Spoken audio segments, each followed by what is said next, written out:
Ratusan warga antri berdesakan untuk pencairan bantuan langsung tunai atau BLT minyak goreng dari pemerintah senilai Rp300.000 di kantor pos Kota Jambi.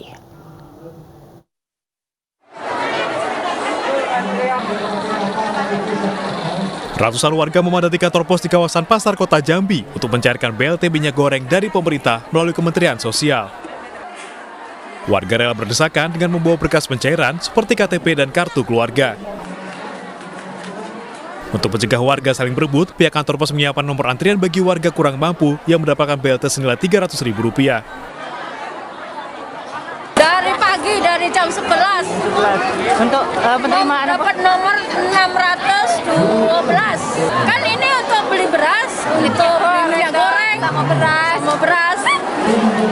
Dengan bantuan ini terbantu? Terbantu, alhamdulillah. Yang harusnya kita bayarkan itu sekitar 24.519.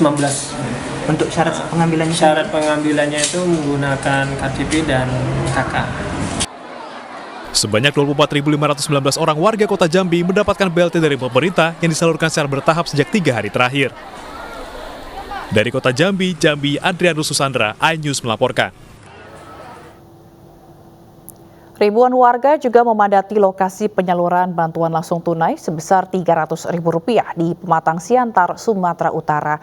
Meski sudah diatur sesuai dengan kelurahan masing-masing, namun tetap saja terjadi kerumunan.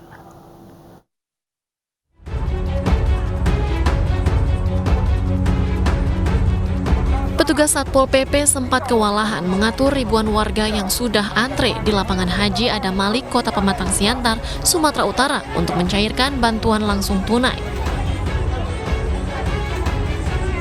Ribuan warga pun harus rela berdesakan untuk mencairkan BLT sembako dari Kemensos senilai Rp200.000 dan BLT minyak goreng sebesar Rp300.000 untuk 3 bulan. Sangat senang sekali buat saya sangat terima kasih sekali kepada pemerintah, dan sudah berbagi bantuan ini. Saya harap bantuan ini selalu ada seterusnya, Pak. Meski pengaturan penyaluran sudah sesuai dengan kelurahan masing-masing warga, namun tetap saja terjadi kerumunan dan antrean panjang. Warga pun harus antre berjam-jam. Ini pembagian daripada bantuan sosial sembako dan minyak goreng. Jadi ini ada beberapa bulan yang dibayarkan, itu selama 3 bulan. Sebanyak 2.900 keluarga penerima manfaat akan dilayani hingga 16 April mendatang. Namun jika ada yang berhalangan melewati batas waktu, warga tetap bisa mencairkan di kantor pos terdekat.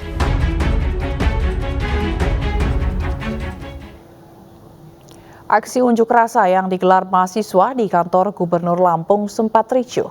Dalam aksi ini, sejumlah mahasiswa pingsan dan harus dilarikan ke rumah sakit.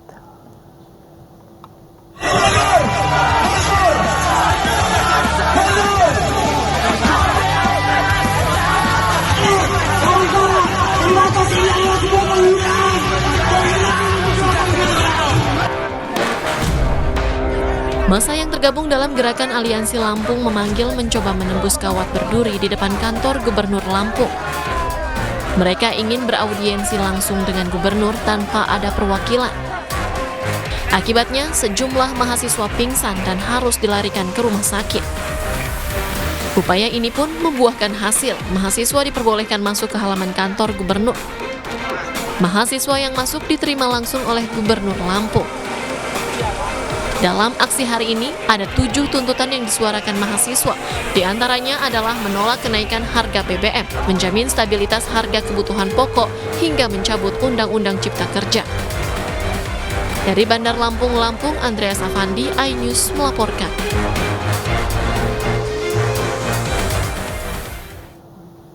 Unjuk rasa menolak aksi pungutan liar atau pungli yang diduga dilakukan sejumlah oknum petugas Dinas Perhubungan di Goa, Sulawesi Selatan juga diwarnai kericuhan. Aparat kepolisian yang mengawal unjuk rasa mahasiswa terlibat saling dorong hingga nyaris saling pukul dengan mahasiswa di tengah jalan.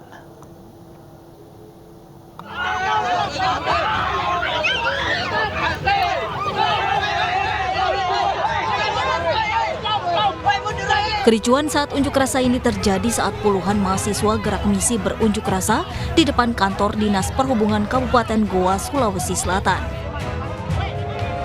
Kericuan terjadi karena mahasiswa berusaha menahan mobil truk yang melintas saat arus lalu lintas tengah padat. Karena dinilai mengganggu kelancaran arus lalu lintas, aparat kepolisian pun memaksa mahasiswa untuk turun dari mobil hingga keributan dan saling dorong pun tak terhindarkan. Mahasiswa menuntut Kepala Dinas Perhubungan agar oknum petugas Dinas Perhubungan atau Dishub yang diduga melakukan pungutan liar segera ditindak. Di proses menimbang terlebih dahulu, itu kemudian beberapa kendaraan itu tidak ditimbang. Tetapi melainkan kendaraan tersebut ataupun sopir tersebut melakukan negosiasi dengan Dinas Perhubungan. Dan kemudian mobil tersebut jalan tanpa ditimbang. Inilah yang menjadi suatu polemik dan kami anggap serta kami duga bahwa Dinas Perhubungan Kabupaten Goa melakukan suatu pungutan liar yang secara terstruktur. Meski sempat ricuh karena memacetkan arus lalu lintas, mahasiswa pun akhirnya kembali berorasi dengan menutup separuh jalan poros.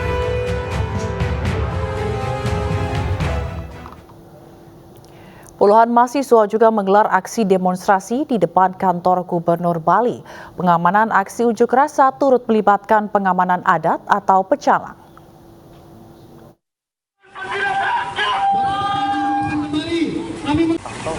Rabu sore, puluhan mahasiswa yang tergabung dalam kelompok Cipayung Plus Bali menggelar aksi demonstrasi di depan gedung kantor DPRD Bali dan berlanjut ke depan kantor Gubernur Bali.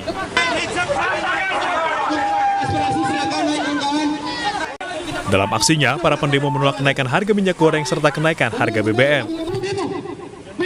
Suasana sempat tegang saat sejumlah pendemo memaksa masuk ke dalam kantor Gubernur Bali. Namun hal tersebut dapat dicegah petugas adat Bali atau pecalang. Sampai terjadi hal-hal yang tidak kita inginkan, mohon maaf, itu sangat menjadi PR besar bagi kami untuk kedepannya akan melakukan ritual-ritual caru, istilahnya ruah lagi, akan banyak biaya yang kami keluarkan dan akan banyak melibatkan keramat desa kami. Jangan sampai ada, saya tekankan, saya selaku Korlap tidak ingin berbenturan dengan masyarakat adat Bali, masyarakat adat bersama kami. Masa aksi demonstrasi yang tertahan di depan gedung gubernur akhirnya melakukan orasi dari atas mobil untuk menyuarakan sejumlah tuntutan mereka. Dari Denpasar, Bali, Indira Ari, iNews melaporkan.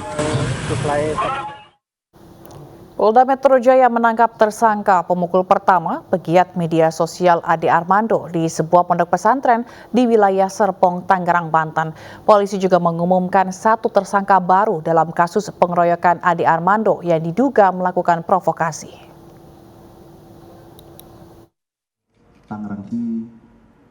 Polda Metro Jaya menangkap Dia Ulhak di sebuah pondok pesantren di Serpong, Tangerang, Banten.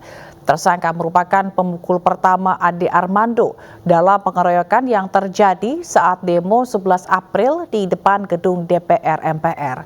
Polisi juga menangkap satu pelaku lainnya bernama Arif Pardiani di Jakarta yang diduga sebagai provokator pengeroyokan. Dari total 7 tersangka, 4 orang sudah ditangkap dan 3 lainnya masih buron. Pemukulan dan pengeroyokan terhadap korban saudara Ade Armando ada 6 orang. Kemudian 2 orang kemarin kita berhasil tangkap atas nama Komarudin, kemudian Muhammad Bagja. Kemudian hari ini, ya tepatnya dini hari tadi pukul 02.30 waktu Indonesia bagian Barat, tim dari Polda Metro Jaya berhasil menangkap pelaku ketiga terkait dengan kasus pemukulan dan pengeroyokan ini atas nama Dia Ulhak. Demo mahasiswa yang diwarnai perusakan dan pengeroyokan mendapat kecaman sejumlah pihak. Salah satu tokoh NU mengusulkan agar ditertibkan fatwa haram demo di bulan Ramadan.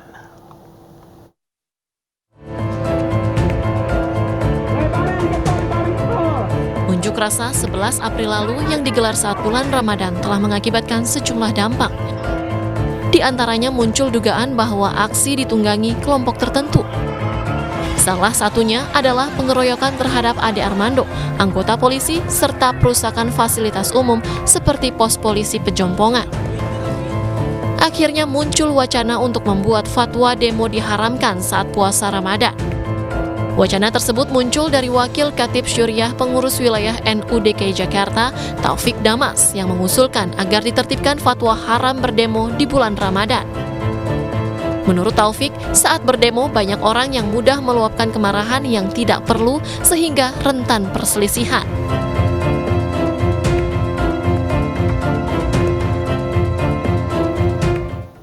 Video dugaan aliran sesat mengatasnamakan seorang kiai di Kabupaten Situbondo, Jawa Timur viral di media sosial. Dalam video tersebut, seorang pria mengatakan merokok diperbolehkan saat puasa. Bisa merokok di siang hari karena rokok itu tidak mengenyangkan perut. Sekali lagi, saudara-saudara bisa merokok di bulan puasa. Video seorang pria tengah mengajarkan aliran yang diduga sesat viral di media sosial dan menggemparkan warga Kabupaten Situbondo, Jawa Timur. Dalam video berdurasi 4 menit 50 detik tersebut, pria yang mengaku kiai menyatakan bahwa merokok dan berhubungan istri diperbolehkan saat berpuasa.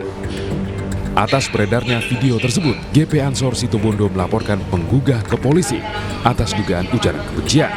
Polisi pun kini tengah menyelidiki video yang diunggah akun atas nama Husain di salah satu media sosial. Kami mengambil langkah agar aparat yang berwajib menindak. Ajarannya sudah tidak sesuai dengan apa yang sudah kita dapatkan dari para guru dan kiai yang ada di Kabupaten Situbondo. Yang kedua, kita ingin memastikan saja apakah lokusnya itu di Situbondo atau tidak. Karena narasi yang dibangun adalah Kiai Syarif itu di Situbondo. Telah menerima laporan ujaran kebencian dari masyarakat dan perkaranya sudah ditangani. Polisi mengimbau kepada masyarakat Situbondo agar tidak mudah terprovokasi adanya konten ataupun video yang diduga aliran sesat tersebut.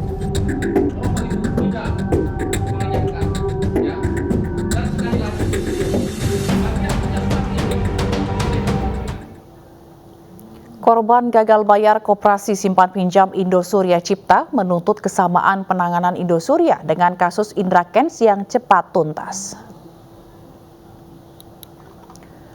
Tuntutan tersebut disampaikan sejumlah korban gagal bayar KSP Indosurya saat mendatangi Direktorat Tindak Pidana Ekonomi Khusus atau Diptipideksus Bareskrim Polri pada hari Selasa.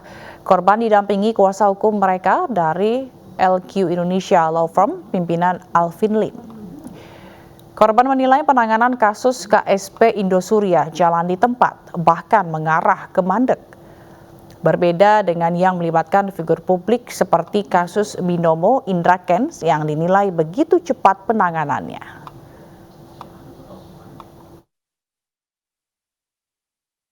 Indosurya ini kasus 37 triliun, 14.500 korban. Jadi bukan 15T.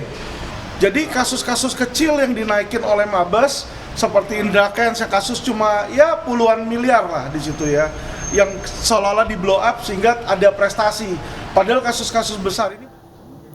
Selebgram dan pengusaha retail telepon seluler ternama Putra Siregar bersama aktor Rico Valentino terlibat aksi pengeroyokan di sebuah kafe di kawasan Senopati, Jakarta Selatan. Aksi keduanya terekam kamera pengawas.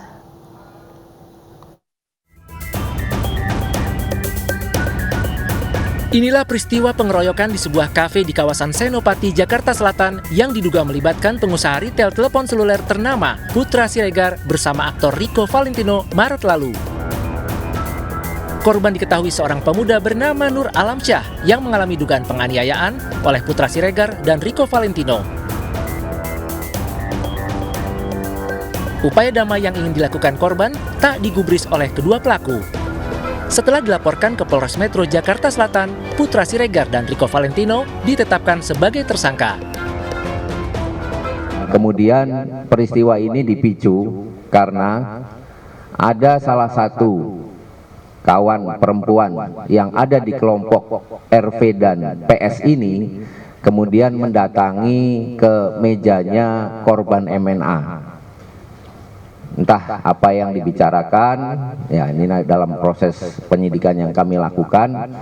Namun kemudian tersangka RV itu tidak senang dengan peristiwa tersebut, sehingga kemudian mendatangi korban MNA dan kemudian melakukan pemukulan terhadap korban MNA, dan kemudian tersangka PS juga ikut bersama-sama di situ dengan dia menendang dan mendorong tersangka MNA.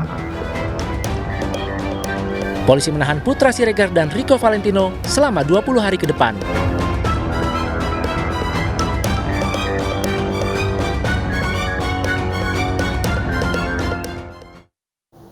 Masyarakat adat di Kabupaten Mimika, Papua menggelar aksi deklarasi untuk mendukung pemekaran wilayah Papua. Dukungan terhadap daerah otonomi baru Papua Tengah tersebut dihadiri 18 suku.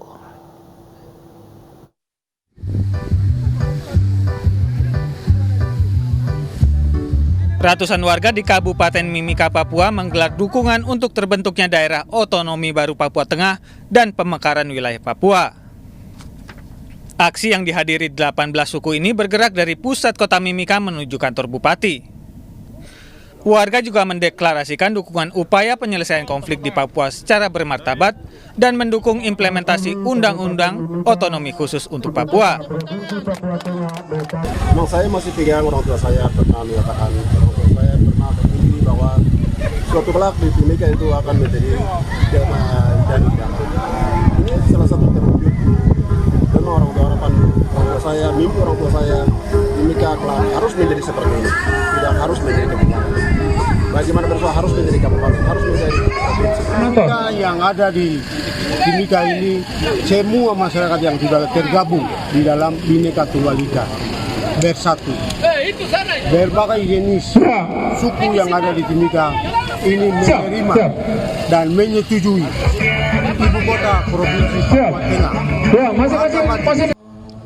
Warga berharap daerah otonomi baru Papua Tengah dapat menjadikan Papua lebih damai dan sejahtera.